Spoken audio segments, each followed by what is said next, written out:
For over 50 years, Dr. Carlton Ray focused on both coastal marine research and conservation, which have now merged to become conservation ecology.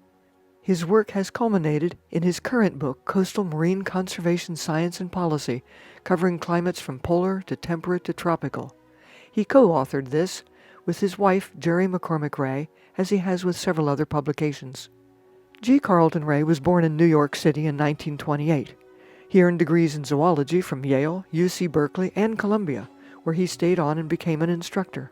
While he was a graduate student, he wrote his first book, Underwater Guide to Marine Life, that included a section about the need to protect our richest underwater areas as marine parks.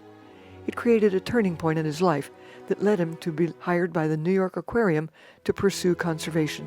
He spent 10 years with the New York Zoological Society, rising to curator and field associate, where he was among the first to describe the underwater sounds of seals and walruses as a song in a strict behavioral sense.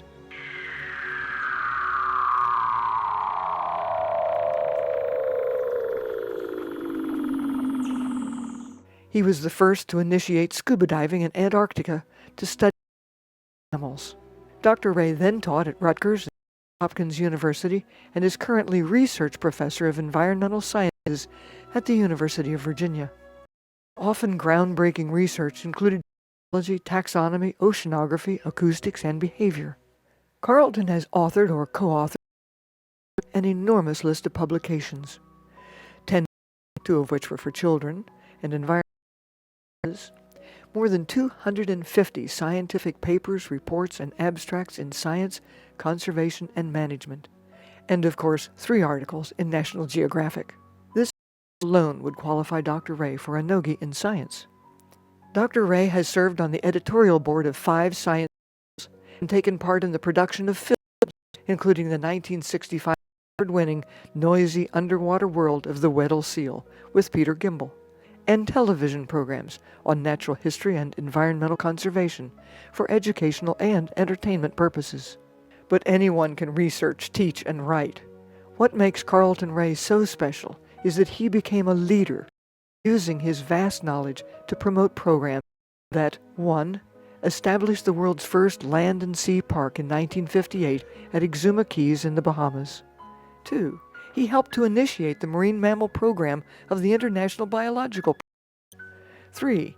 Then he helped draft and testified in Congress on behalf of the U.S. Marine Mammal Protection Act of 1972, now past its 40th year, and then served on the Committee of Scientific Advisors of the Marine Mammal Commission. This accomplishment would be worthy of a Nogi. But wait, there's more. In 1980, with the International Union for Conservation Resources, he helped form the Marine Steering Committee, the first international effort in marine conservation, to IUCN's drafting of the World Conservation Strategy, one of the seminal documents that redefined environmentalism from then on. He contributed often as chair on committees for the early development of the concept of the Biosphere Reserve, for UNESCO's Man in the Biosphere Reserve Directive, and yes, for the Coastal Marine Ecosystems Directive, and the Diversitas Program, and more sciences. Needless to say, a man sought after consultant to dozens of organizations, from his home county to national to world conservation groups. Many people can get awards, but he has a really big one. In 1966, the National Science Foundation and the U.S. Board of Geographic Names chose Antarctica to be called Mount Ray. Loss of sea ice habitat for seals and walruses is Ray's greatest major research interest. Congratulations and thank you, Dr. Ray, for continuing to spend so much of your long life helping to save the world's oceans and therefore the world. Ray, the first for environment, 2012-2013.